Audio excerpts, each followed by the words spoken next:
Well, welcome everybody. I think we're going to start, and I think we're going to be letting more people as they join. So we've got a lot to get through as always. So really happy to see you all on the Results Grassroots Conference call for May. If it's your first time on one of these calls, special welcome to you and thank you for joining us. My name's Naveed Chowdhury, for those who don't know me, and I'm the head of campaigns at Results UK. I hope you all had a really good bank holiday and that you've got good plans for the next one. It's a bit of a bumper month for bank holidays, isn't it? So I hope you'll enjoy the next hour as well. And that as a result of the discussion this evening, you'll feel motivated to take action. So I'm going to start off with the usual housekeeping messages. So firstly, we're recording this call and we'll post the recording on our website for anyone who's missed it. So please feel free to turn off your video if you'd rather not appear in that recording, which we post up on the blog section of the results website. When we post up the recording, we include all the links and resources that have been shared in the chat during the call. We're using automatic captions, which you should be able to turn off and on for yourself using the Zoom menu bar. Okay, so I'm going to get going, and so a couple more mentions. Sorry, please keep yourself muted during the call. If you have any questions or comments, please use the chat box and we'll try to respond to your question there. If you're new, please feel free to introduce yourself rather than, introduce yourself and saying hello now, or if you would prefer to use the chat function, that's okay too. And we'd love to hear where you're calling from. But if you'd rather to just listen in and not introduce yourself, that's okay, fine. That's okay as well. So welcome to everybody. Anyone saying hello? Welcome to everyone who's just joined. So let's get going. I'll start off with my usual roundup of what's going on in the world that's relevant to Results' work to overcome global poverty. So this month, our suggested action will be to write to the local media on a very topical subject, namely the support for asylum seekers and refugees and how we talk about them. All it will be explained from when we hear from our guest speaker very soon. But as most people will know who've been following the news over the last few weeks, the illegal migration bill is going through Parliament at the moment. And very many international and UK-based organisations have strongly criticised its approach, not least to express concern that it's likely to break international law in its treatment of people seeking sanctuary from oppression, danger and violence. And sadly, our own government is giving powerful vent to many of the negative stereotypes of asylum seekers that we all too often see in parts of the media. And it's one of the reasons that we've chosen to suggest a media action for this month to make sure that those kinds of views don't go unchallenged, but more on that later. Now, at Results, as you know, or many of you know, we don't specifically work on poverty issues as they relate to the UK, and we certainly don't have expertise on UK asylum and immigration law. But we do work on two very important aspects of this issue. First, the way that we treat vulnerable people, whether they're in this country or somewhere else in the world, is absolutely something we can and must talk about. We need to treat people with common humanity and challenge attitudes that treat people as alien or less worthy of compassion. Secondly, as I think we've mentioned on both the last two monthly calls, about a third of the UK's development assistance budget is currently being spent on supporting refugees and asylum seekers in their first year in the UK, which, as a number of organisations, including Results, have noted, reduces the amount being spent on poverty reduction around the world. And I'm hoping that our guest speaker will be able to share more details about the implications for this and answer any questions that you may have. So obviously over the last couple of weeks, we've also seen a tragic humanitarian emergency unfolding in Sudan, with serious armed conflict between warring factions and ordinary people caught between them. There's no doubt that the UK is aware of its duty to protect our own citizens from harm by evacuating them from Khartoum. Now, this same kind of immediate danger is one that faces many people throughout the world, and that feeling of vulnerability experienced by them and their families is no less severe than that experienced by British families, obviously. Of course, there are limits on what we can practically do in various countries around the world, but our compassion for people is not based on their nationality or ethnic group. And there'll be many people in Sudan, estimated by Development Secretary Andrew Mitchell last Monday, as likely to be around 16 million, who will be in need of humanitarian assistance in the coming months. On a more positive note, Andrew Mitchell also gave a speech at Chatham House last Thursday, expressing his vision for a future of the UK's international development efforts. I have to say his words came to a great extent, to me at least, as a breath of fresh air after several years of government rhetoric about the UK's national interest, the importance of economic development, and with no thought given to who this reaches and who is left behind. We'll link to the speech itself in the chat box because it's well worth reading. And whilst the national interest is not entirely absent from his words, there is a welcome rebalancing of the rhetoric to speak of the challenges that are facing global poverty reduction efforts, achievement of the Sustainable Development Goals, and he mentions specifically the double standards of a rich world that can rescue banks in an instant, but fail to help countries facing unfair debt burdens and economic crises for many years.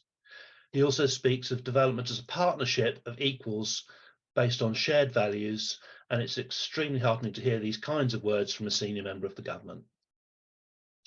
Of course, we still need to see the official development assistance budget return to 0.7% of gross national income.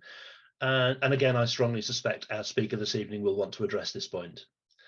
But Andrew Mitchell's admission that in recent years the UK's reputation as a development champion has been lost and needs to be rebuilt is something we would definitely agree with. And it's a wide-ranging speech with a lot in it and much of it relevant to the work of Results. Next, I'd like to quickly mention some recent activities by Results staff that complement the campaigning that you've been doing in recent months on access to vaccinations. So, for example, our call for increased financing for polio eradication back in September, and the action just last month on research and development for pandemic preparedness. Last week was World Immunisation Week, as some of you might have spotted, and the all-party parliamentary group on vaccinations for all, which Results supports, held an event in Parliament that over 70 people attended, 70, which we think might be a record. With speakers including the Chief Executive of Gavi, the Vaccine Alliance, the Permanent Secretary in Uganda's Ministry of Health, and a representative of the FCDO, all talking about the lessons to be learned from the pandemic. Over the last week, we were also able to share some really marvellous images of, taken by health workers around the world of their daily activities, with descriptions about them in their own words. We're going to share a link to that in the chat as well, and I really recommend having a look at those because they give a really clear picture of why advocating for children's access to immunisation services really matters. And this is particularly important since the 2023 is being referred to as the year of immunisation, following the harm done to vaccination programmes worldwide by the COVID-19 pandemic. My next piece of news is a very sad one, actually, about someone from this network. Some of the longer-standing Results campaigners on this call may remember Anne Newhouse from the Stort Valley Group, who has recently died, aged 93, I believe. Anne was a tireless letter writer for Results and also, I believe, for Amnesty International. And I felt it was really important on this call to recognise her contribution to advocacy on international development issues over many years. I wanted to ask someone for the Stort Valley Group. I don't know if Pete's on the call, but if someone would like to just say a few words. Yeah, I will. Thanks, Jill, go ahead. I worked with Anne for many years on Amnesty and also in Results, and Friends of the Earth as well. She was very, very strong on that. Anne was the sort of person that gets jobs done. She worked tirelessly in the background. She never came to Results conference or anything organised by Results, but she was up for meeting with her MP, the Harlow MP, Robert Halfon. She nearly always did the letter writing. She was really good at writing letters to the press and following it up as well. She's the sort of person that quietly got on with everything in the background that made the thing work, you know. And I think of her in particular in her 90s. She would turn out for we used to have the charity car park, and she came and did an hour or 2 hours on that. You know, she was in her late 80s. She used to stand and collect the money for that.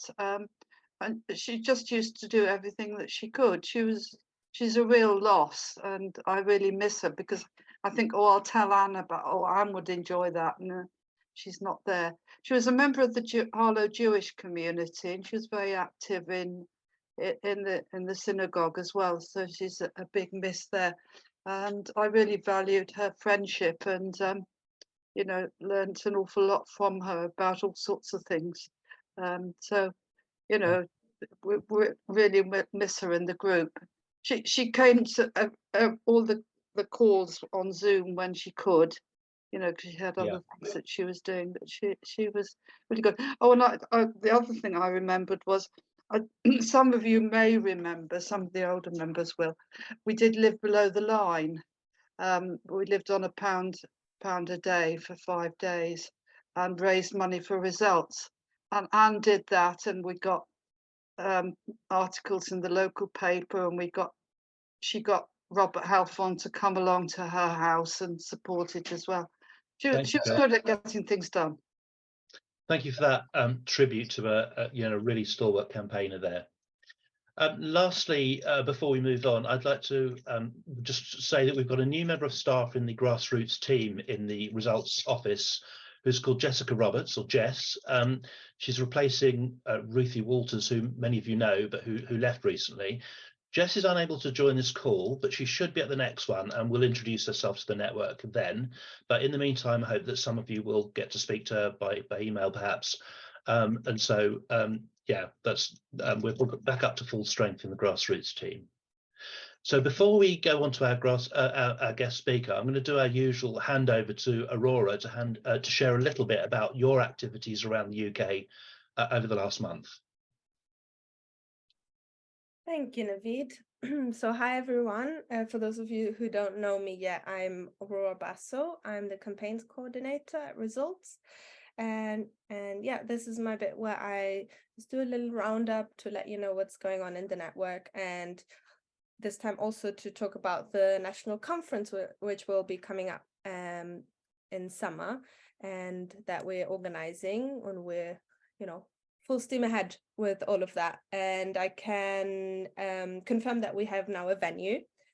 It's going to be a different one for the Saturday and Sunday. It does mean that we had to change the dates. So last month we had told you that we would do it on the 8th, 9th and 10th of July, and it will now have to be on the 15th and 17th of July. So if you had already booked tickets because you're super eager to come, then just I'm really sorry about that, and just get in touch with me and we can see what we can do. But I think it'll be worth it because the space is very exciting. The venue for the Saturday will be at the Human Rights Action Centre, which is the base of Amnesty International. It's in Shoreditch in London. And the Sunday will be in King's Cross at a place that's called Calthorpe Community Gardens. And it's really, really beautiful. So yeah, look out for more exciting news on that.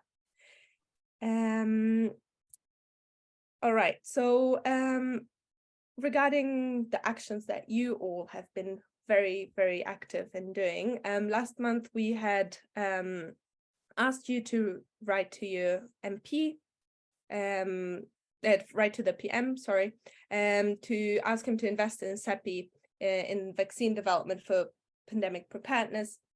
And we've had letters already going out, and also have a dozen going out from IPAL, which is this platform for kind of people that are not as involved maybe in results, or maybe don't have that time, that you can send out an email to the Rishi Sunak in an easier form. It's already most of it written for you.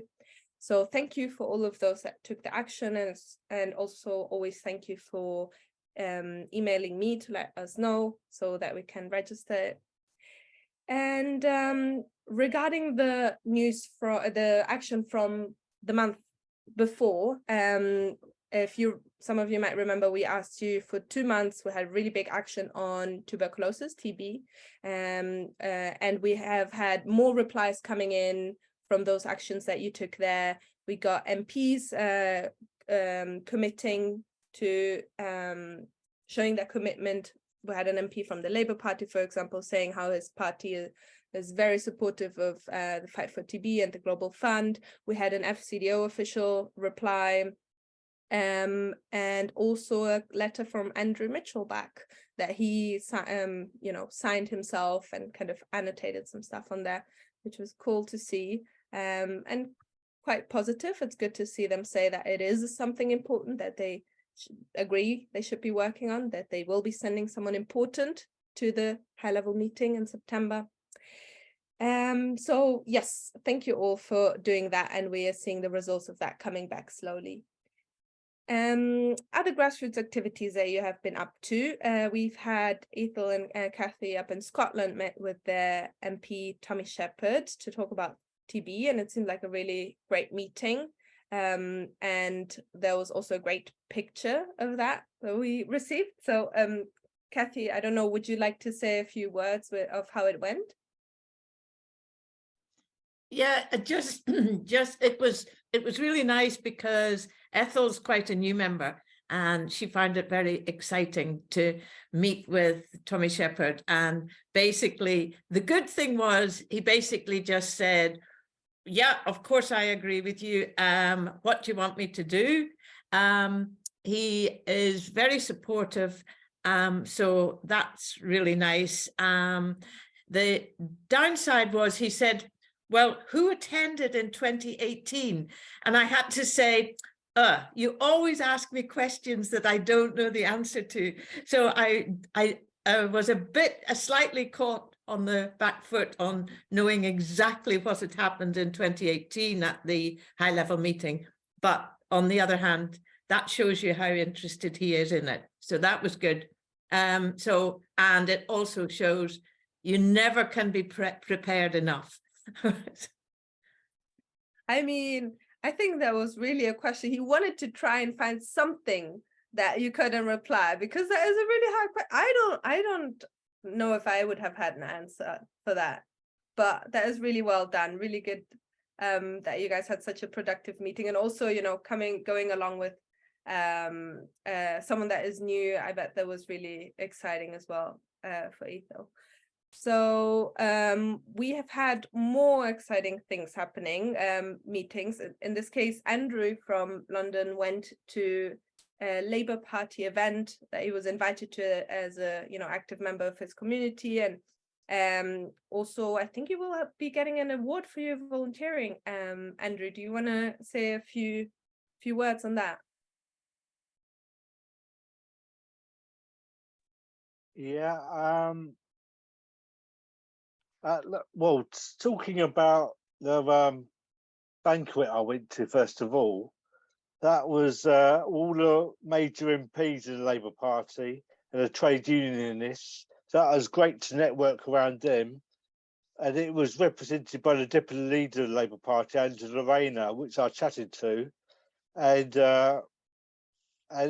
Sam Terry, actually, his team invited me.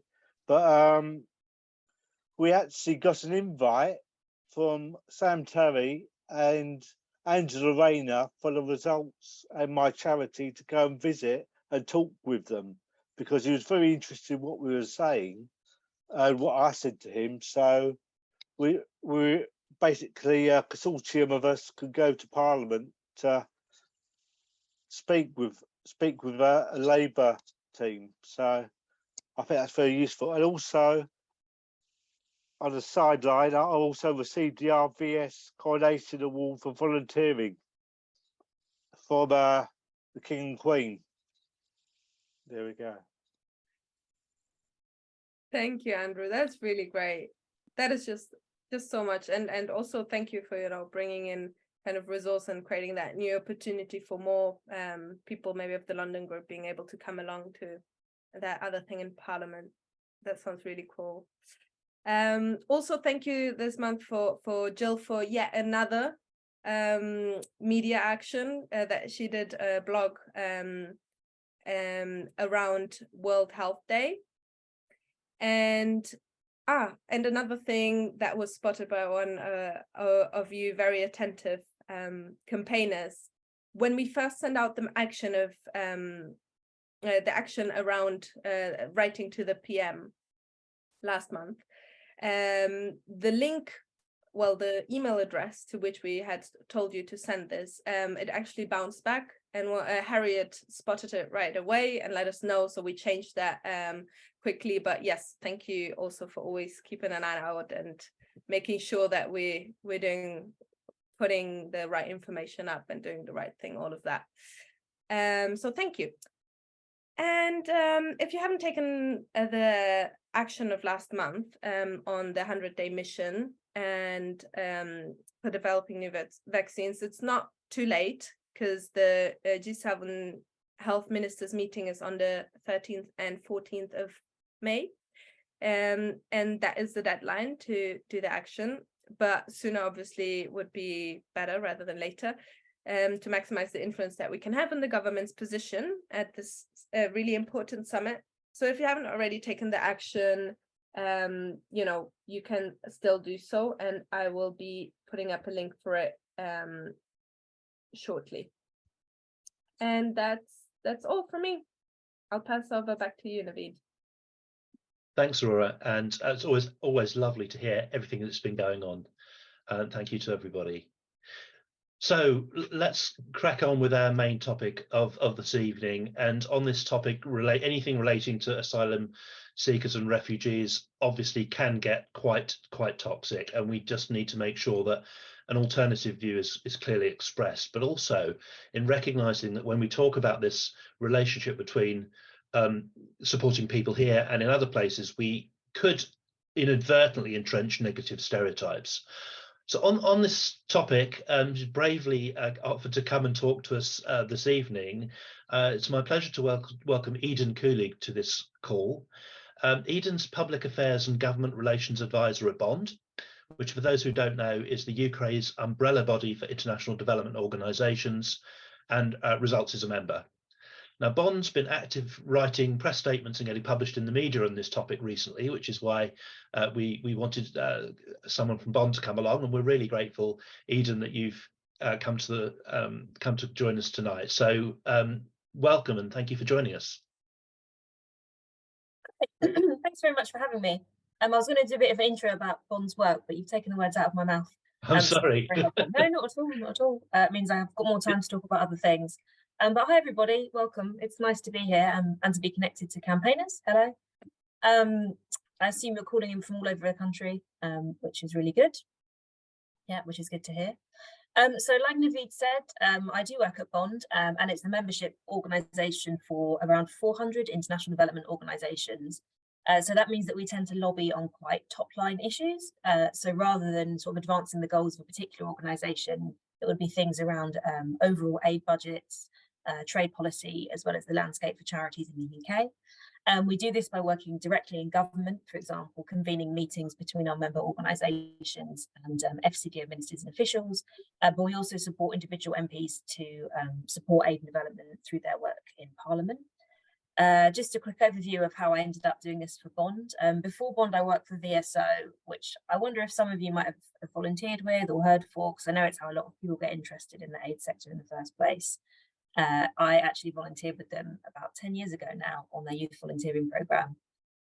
Yeah, definitely met a lot of former VSO volunteers who were very active in campaigning during my time at VSO. I really think, just to give a bit of an overview of sort of how individual organisations and the sector as a whole lobbies on behalf of this. So I know when I worked for VSO, we did all kinds of things to connect MPs with the work of the sector, whether that was introducing them to the VSO volunteers in their own communities, mobilising networks of VSO volunteers to write to MPs, or even taking MPs to visit our programmes work overseas. That was how we got MPs connected in the sector and really understanding what things were like on the ground. I always say when it comes to dealing with politicians, never overestimate how much they might know about the sector unless they have a particular interest in it. As every chance they simply just won't really know very much about it. It might just not be their area of interest. So even taking them to visit a programme or connecting them to people like yourselves who can speak about the work of the sector is really valuable and can really make an impression. So that's what I've been doing over the past few years. Prior to that, I did work in politics, worked with 2 different MPs in Parliament. I'm really happy I can use that experience to advocate for the sector just in a different role. Yeah, so I think there's a bit of an overview, but just to say really in terms of how the whole sector lobbies, always seems like a really big joint effort. So that's everybody from the sort of heads of advocacy at the big NGOs to grassroots campaigners like yourselves doing constituency meetings. It's all a big push to kind of show politicians and to show the public that there is support for aid spending, that it does make a difference, that sort of busting some of those myths that we can hear about them. So yeah, hopefully that works as an introduction, and happy to speak this evening on some issues around how aid spending is being diverted towards refugee costs and some of the campaigning that's going around to try and raise awareness of that. Thank you, Eden, for that introduction. Lovely to hear a little bit about how you got to where you are now. And so thank you for sharing that with us. As you've gathered, yeah, you're speaking to campaigners right around the UK, some very new to results and some, as you can gather, very old hands, very experienced with this kind of activity. And yeah, we've been watching Bond's work on this issue quite closely, and we're really, really grateful to have you here and for the kind of the overview and leadership that you give. So we're going to go to our normal format now. So we've got some pre-arranged questions to help us get into the meat of the topic, which have been shared with Eden. So I think I'm going to invite the first of those, which I think is from Marcelo. Is that right? He was here. Yes. Hi, Marcelo. Yeah. Hi. Eden, thank you very much for that information. Very interesting. It also, encourages me personally to keep on doing something towards that end goal and support the cause. The first question would be, how much difference has financially supporting people seeking refuge in the UK made to the UK's international development programs? Yeah, so yeah, I have prepared an answer on this, and the answer is it's made a really huge difference, but it's been a political choice by the government. So you'll all know that aid was cut from 0.7 to 0.5 a couple of years ago, but the sad reality now, in terms of money actually going overseas, our aid budget is more like 0.3%, so it's really lower than it's ever been. With the government having made a decision to use big chunks of the aid budget, what we call the ODA budget, could be a bit technical, but ODA stands for Overseas Development Assistance, and siphoning off a lot of it to support in-country refugee costs in this country. Ultimately, so ODA is subject to global rules. So all the developed countries who do spend ODA do have to sign up for certain rules for what aid spending is and isn't. And it is technically allowed to spend aid money on supporting refugees in your own country within the first 12 months of them being there. But our view as a sector is this is sort of within the letter, if not the spirit of the rules. It's not really supposed to be spending this much money on supporting in-country refugee costs. And the reasons for that are various. It's arguable that the reason in-country spending is so high at the moment is because of lack of planning around things like accommodation. So asylum seekers being put up in hotels and things, which arguably isn't really good for them, isn't really good value for money. There's a big backlog of asylum seeker claims. So people are being forced to wait for a really long time while their claims are processed and they're unable to work. So it's all just ratcheting up and up and up. The amount that we're spending on this. There's been more asylum applications, than usual, due to various crises, people wanting to come over from all different sorts of countries that are experiencing crises like Ukraine, Iran, Zimbabwe, all different sorts of countries. But yeah, as a sector, we take the view that we don't think that the aid budget should just be spent in like an unlimited way on supporting refugees in the UK. That money should come out more out of domestic spending. We've even been pushing the government just to express some sort of limit on how much this should be. Like, could we come to sort of an agreement where it's only X% that's going to be spent out of the aid budget, but they can't even put a ceiling on it. Some aid statistics came out about 6 weeks ago, which Bond did some analysis on. as my colleague Helen did some analysis, which I can just read out from here. So sadly, 28.9% of the UK's aid budget, nearly a third, is now being spent on in-country refugee costs. It's reducing bilateral funding to Africa and Asia. So UK's aid spending is typically divided into bilateral, multilateral spending, and bilateral is the stuff that goes directly to countries as opposed to global funds. But we're now spending more on in-country refugee costs than we're sending to Africa or Asia. There's been all kinds of examples of program cuts. I'm actually going to put a link in the chat because there's so many, and if I just read them all out, I've just put a link to your statement. Yeah. Oh, great. Yeah, thanks. That's helpful for people to read if they'd like to. But just to give some sense of what these aid cuts have meant, the one campaign estimated that due to the cuts from 0.7 and the additional money being funneled away, over 7 million children are going to lose their education, 5.3 million women and girls losing access to family planning methods, 11.6 million losing out on nutrition support, 3.3 million losing humanitarian aid, 54 megawatts of clean energy, which won't be installed when it would have been installed with support from UK aid. And that's before we look at some of the humanitarian crises that have emerged in the past few months, for example, in Sudan or the hunger crisis in East Africa. So it's a really worrying picture, and it's definitely just good to keep up the pressure on it and show that people do care about this. They don't think it's acceptable. We don't have to choose between supporting refugees and aid spending. The UK has commitments to both. And arguably, if the situation, as you know, Bond doesn't really do policy on refugee and asylum spending, but it's arguable that it could be managed in a different way that would cost less money, and it wouldn't need to be taken out of the aid budget. And just a final thing, as somebody who has worked for an NGO, one thing that I really understood quite deeply when I work with one is that aid cuts don't just hurt because they reduce the funding that's available. They just mean that organisations can't plan. Like development work works when it's long term, it's working with communities, it's building infrastructure, it's building capacity, it's working with local staff, and it's their whole careers to work for a British NGO. They're often really proud to do that. But like any organisation, if you just have funding cuts one year, you don't know if the money's coming in the year after, people leave, programmes just get shut down, they're not effective, and it just reduces the effectiveness of aid spending overall. So consistency is almost as important as funding.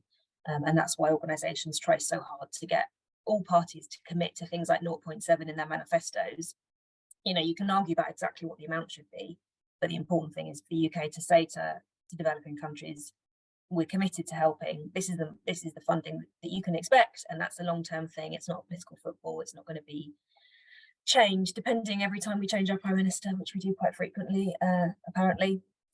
Yeah. So just to sum up, unfortunately, it's very much. This money that's being diverted into in-country refugee spend has really affected our international development programmes. But like I said, it's been a choice by the government. There's other ways they could fund it, and a lot of it's going under the radar. Really, like they don't make a song and dance about this. It's analysis and campaigning by organisations that brings this to light. Thank you, Eden. I think that's a really good starting point, and I think the next question we're expecting, I think, is sort of kicking off from there, really. So, share group to ask the next question. Hi, it's Jennifer here in the Cheshire group. Hi, Jennifer. Go ahead. Hi, thanks, Eden. Our question is: do you think there's a risk that politicians and the public think that the UK can't afford to do both international development work and also to support refugees? Yeah, I think that's the narrative that the government would want people to think, because if you look at the polling, neither of those things are massively popular with the public. And there's also a lot of misconceptions about how much it all costs. I mean, another helpful thing about 0.7 is it's quite clear how much it is. It's 0.7 or it's 0.5. You know, it's 70 pence in every £100 of UK government spending. And if you poll people, they often think, oh, we're sending half our money overseas, we're sending a quarter of our budget overseas. So if you can point to what the figure actually is and say, in terms of the whole UK economy, it's a pretty small percentage and it's making a huge difference overseas, then that can be helpful. So I think, yeah, the government are trying to put forward a false equivalence, sadly, by sort of letting it be believed that perhaps more money is going overseas than is. And yeah, in terms of refugee support, I mean, a lot of the funding that goes towards it is is going towards accommodation and supporting people whose claims are taking a really, really long time to be processed. Those are government policies. So if those policies were changed, arguably it would cost less. You could also look at the fact that, you know, many of the factors that drive refugee flows are things that our aid spending tries to address. Obviously, conflict, instability, climate change, malnutrition, things like that. People have the right to claim asylum in the UK, but the government's tried to weaken people's ability to do this, but we still belong to the UN Convention on Refugees. People have the right to claim asylum here. And also, sorry, what was my final point? And if you look at refugee numbers, I mean, I looked it up before this presentation, 90,000 people claimed asylum in the UK last year. It's not an overwhelming number in a country of 70 million. It's, you know, it's a town of 90,000 people is not a particularly big town. So I think there's often a lot of misunderstanding about what the numbers really involve, whether that's on aid spending, refugee spending. You know, it might hit the headlines because some refugees are staying in a hotel somewhere, but that's just one story. It doesn't mean it's happening up and down the country. And often people are very exercised about it. It's not really happening in their communities anyway. Thank you, Eden, and thank you for the question, Jennifer.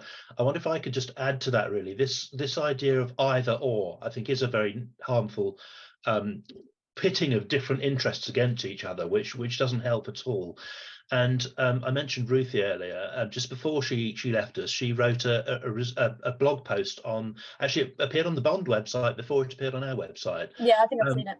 Really looking at that issue about how do we talk about that, because that danger of pitting different people's interests against each other when they're already marginalized is a very real one. So we've just well, there's just been a link in the chat to some more information on Home Office spending of the ODA budget, but I'm just pasting there a link to that blog as well. That's actually on the results site, but it's the same blog post, which goes into a little bit more depth from our perspective on what another reason why that's very bad from really a moral perspective as well as the sort of an economic one. I'm going to move us on to the third question, which I'm hoping will come from the Stort Valley group. Go ahead, Jill. I'm going to unmute myself. Just trying to unmute myself. Okay, there we go. Thanks, Eden. Oh, wait a minute. Am I unmuted? Sorry. We can hear you. Oh, okay, right. Sorry, muttering on. Okay, thanks. Why is it important to talk about this now, with the government talking tough about the number of migrants coming to the UK? Well, I think it's pretty obvious that the government's trying to crack down on small boats as they see it as part of their offer to the British people. And I think there's a lot of quite ugly, divisive language around migrants and asylum seekers that I think a lot of people are offended by and don't want to hear, want to push back against. And I think if we think about people that we know in our own communities, sometimes from refugee backgrounds, they don't fit the stereotypes that we hear, and it's just really ugly. And I also think, not to be coldly rational about it, but if you keep looking back at the numbers, they're simply not they're not really as high as certain people seem to claim that they are, and they definitely could be properly managed under a different system.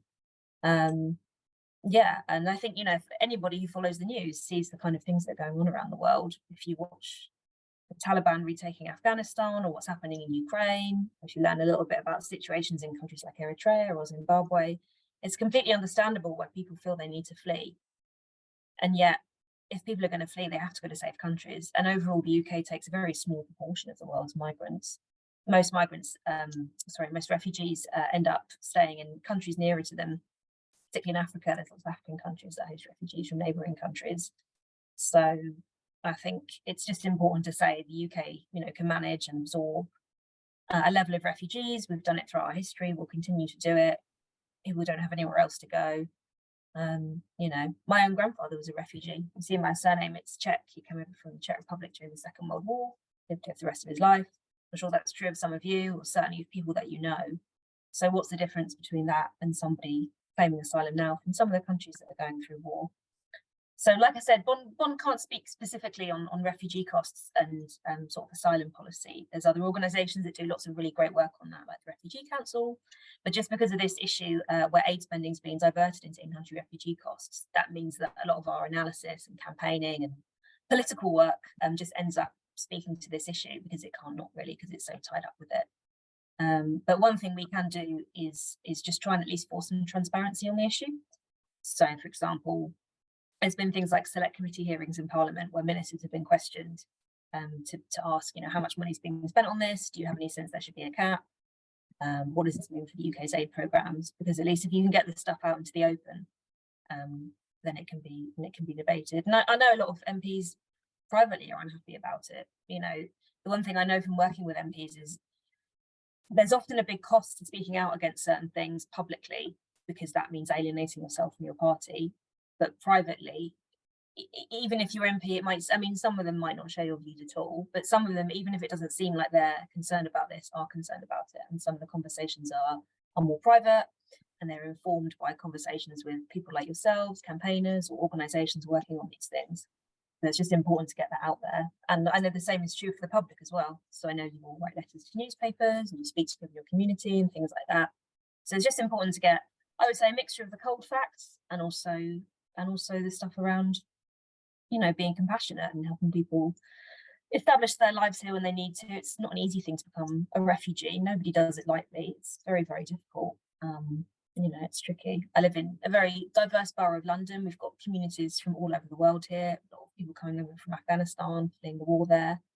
But, it's okay. People come, they integrate, they live their lives. Thank you again, Eden.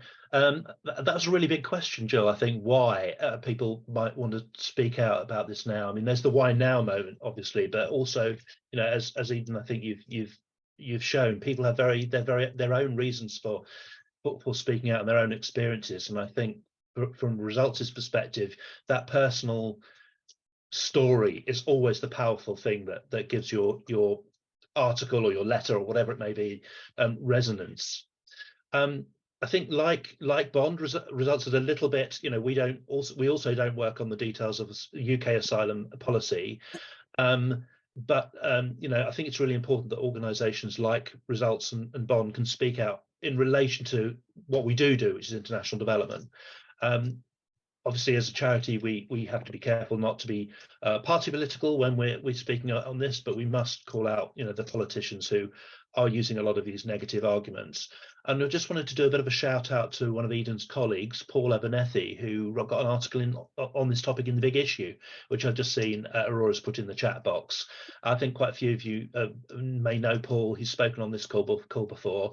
And so I've read that the other week, and I found that really, really helpful. If that helps you to sort of think around the issue and sort of see how the domestic and the international angles of this are linked. So I would really recommend that piece. Yeah, just to say, Paul would be with you rather than me, but he's got a 2-week-old baby, so he's taking paternity leave. Oh. Well, please pass on our best wishes when you see him. I will. Yeah, he's back in a few weeks. So thank you very much for those kickoff questions. I'm guessing this is going to elicit a lot of strong feelings from people on the call. Let's open up the conversation to everyone and see where it goes. So I'm just going to open up the floor, but if you could introduce yourself to Eden before you ask your question. But I'm also going to do the usual thing of inviting you to put your question in the Zoom chat box if you would prefer, or also to text in if that works for you instead. The number to text is 07906 662 571.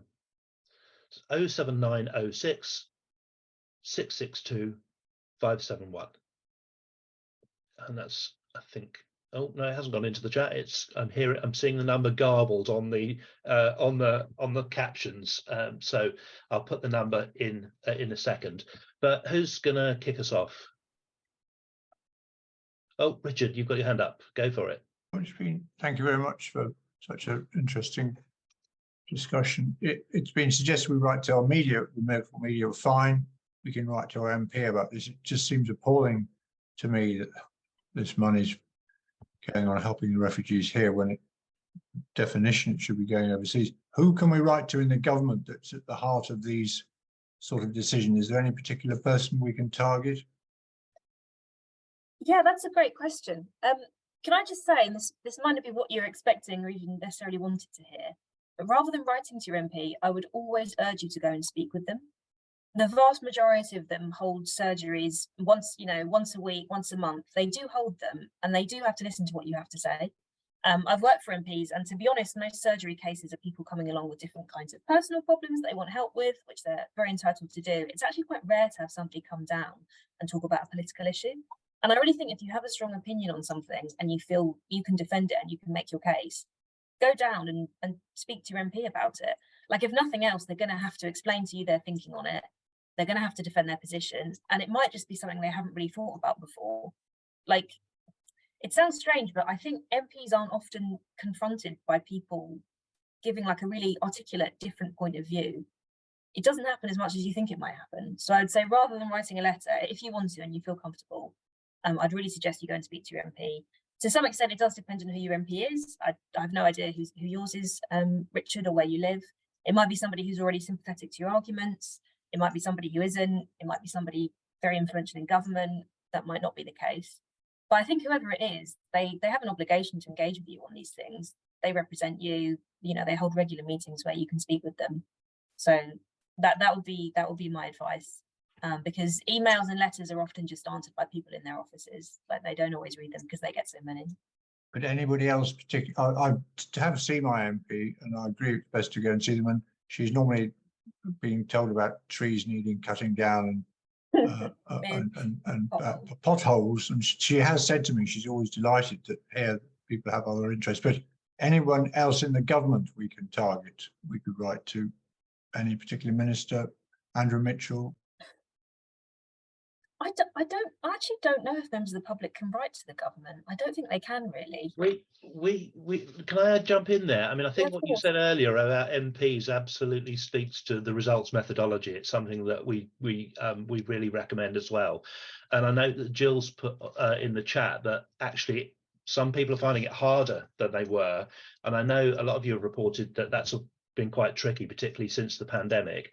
But we would definitely agree with Eden that, you know, that personal meeting, if you can get it, build a rapport, is super important. And if there's anyone who's a little bit not confident about that on the call or not done it before, we do have a link that has just gone into the chat box. We've got a resource on how to meet your MP. We do, as you know, some of you know, from time to time advocate writing direct to government ministers. They don't have the same constitutional duty to meet you or to respond to you in the way that your own MP has. But we do find that departments, communications teams, or whoever it is, do write back.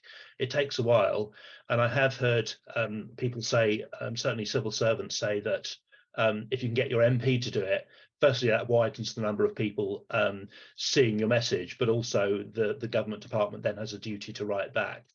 But you know, I think in this situation, it's quite difficult to find out exactly who's responsible. Obviously, the Treasury have got a big part to play in who spends which budget and when and how. No doubt the Cabinet as a whole does. No doubt the Foreign Secretary and the Development Minister do as well. My personal suspicions are that the Treasury's got a lot to do with it, but I'm afraid we're not. We've, as I said earlier, we've gone down this route of suggesting the media this time because it's really important that arguments about refugees and asylum seekers don't go unchallenged, and that this apparent either or issue is a false choice. And as Eden said, it's a political choice to spend money one way or another. However, if I'd be happy to sort of answer any questions outside of this call. If you want to get some further suggestions, we can do some digging around. But I think we do think the media route is good. But I probably shouldn't say this without checking with some policy colleagues, but I suspect you could choose any number of government figures and they might be the right one. But I think there is the risk of getting into the wrong department who aren't going to deal with it. But we can get back to you on that, Richard.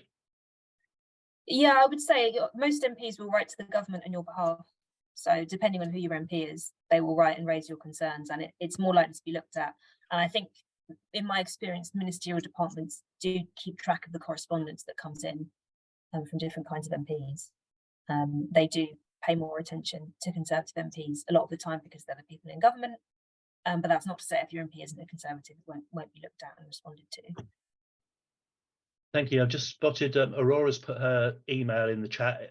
Definitely, if you want to get in touch with Aurora or me, if you've got any specific questions to follow this up, please do. Jennifer's just put in the chat, when engaging with our MP, they often tell us that the UK has a really strong position on these matters without acknowledging how that has changed, which becomes quite repetitive. I completely sympathise with that. One of the interesting things we do see is we do see that change. When you share letters with us, we do sometimes see change over time. Even if they don't admit it or they're overselling their support for an issue, we do see change as a result of public pressure, public dialogue, really.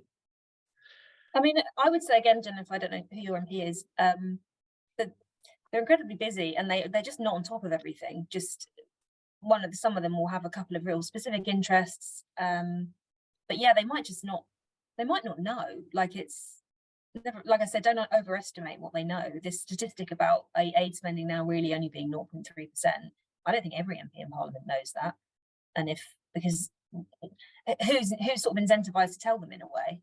So you know, you are, everyone on this call is. So yeah, just go along, make the case, let them know. There's not like a obvious way for this information to be presented to them, unless it's something they're seeking out or they're in touch with different interest groups or they have a natural interest. Thank you. We've got 7 or 8 minutes left, so let's fit in a bit more discussion. Jill's put in the chat just to say World Refugee Day is the 20th of June, which I hadn't spotted, which might be a good hook for a media article. And a hook is always a good thing. So thanks for that advice. Karen has asked a question. I believe some extra money was provided to help with in-country refugee costs. How much difference did this make? Is the drop to effectively 0.3% before or after that top up? Does that make sense? Yeah, that's a good question. I should have addressed it, actually. I forgot. You're right. I'm going to be slightly cagey with the figures. I'm going to send them through tomorrow. I believe it's around £1 billion, because after pressure from parliamentarians and from the public, the Home Office did agree to fund some of this themselves. So you're right, and it is a good thing. I don't think it was a huge amount, like not enough to make up to all the money that was siphoned off otherwise, but there was more money provided. And this story came out, I think it was, I don't know where you read it, Karen, but I think it did come out about 2 or 3 months ago. And I think it's a good example of the sector actually winning a sort of small concession on this. But in terms of the more technical details about the money, I'll have to send that through tomorrow. I don't know off the top of my head. I read in one of the articles we've shared, and I don't know if it was the Bond press release or if it was from somewhere else. I think there's the Centre for Global Development have also done some look at this. I saw the figure of 3.7 billion quoted as the reduction in effective overseas development spending because of the use of the money by the Home Office in this way.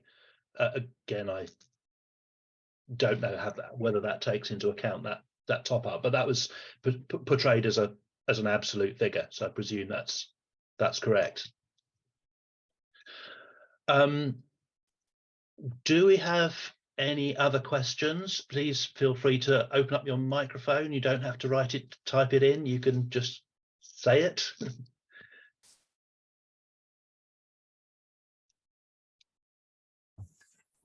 Kathy, go for it. Well, one of the things that I would like some advice on, and I'm not suggesting that Eden is the person anybody that can answer this.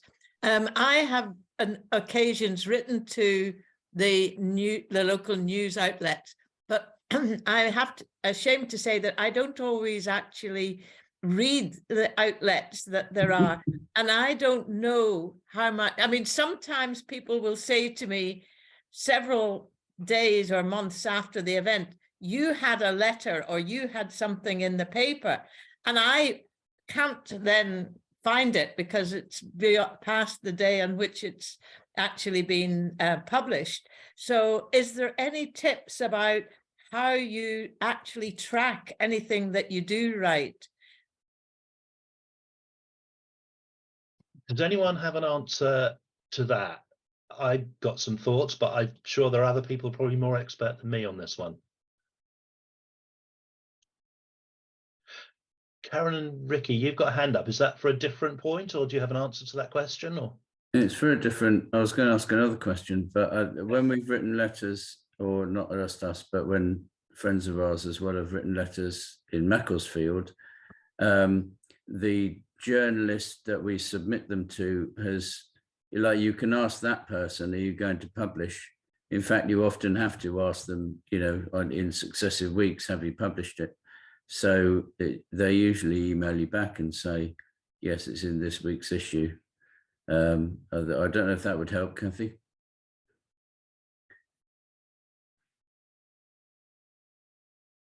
Jill's suggesting if you Google it, it often comes up. Yeah, if I want to look up something that I know I've published before, I Google it and the title of it, and you can often find it. In fact, today I was looking something up and I found one that I didn't realise had been published. I thought they hadn't done it, but they'd done it ages after I sent it in. So, and it came up.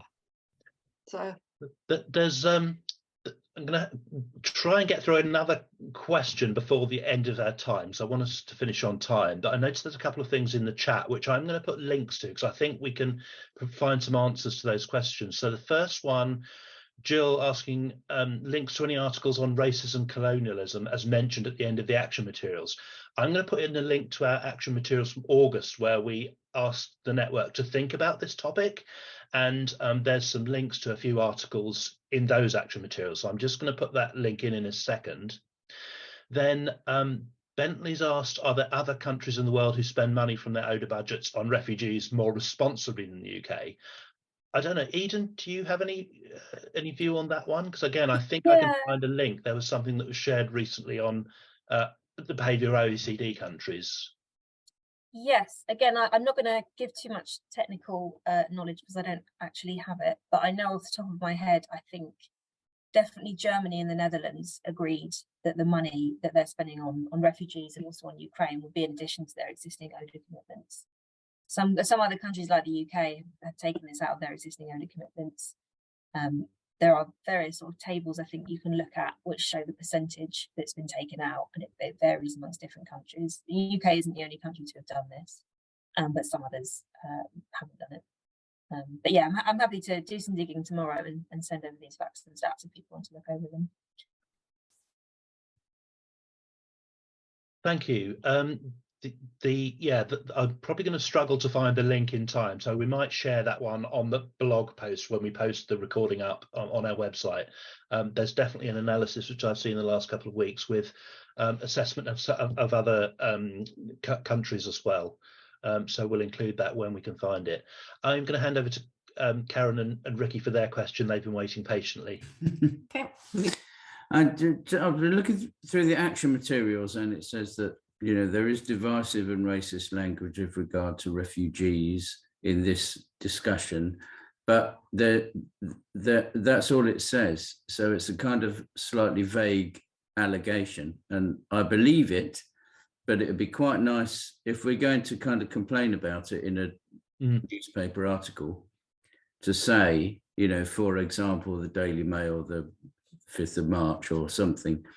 And the other thing is, we're saying, and again, this is obviously right, that to divert money away from ODA has caused programs to fall over, and it's caused an increase in hunger and all the rest of it. But it would be nice to have some examples as well. I know that when ODA was originally cut from 0.7 to 0.5, there was quite a bit of writing about individual programs in Yemen or Sudan or various other countries that were food programs or mine clearance programs.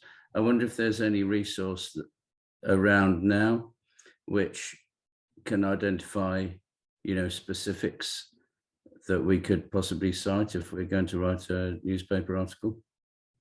Eden, do you want to take that second bit last, and I think I'll return to answer the first bit, I think, if that's okay. Yeah, sure. So I've actually just put a bond blog from last year, which gives some concrete examples. There's really so many, there's sort of 20, 30. So I definitely quote those to make the point that you want to make.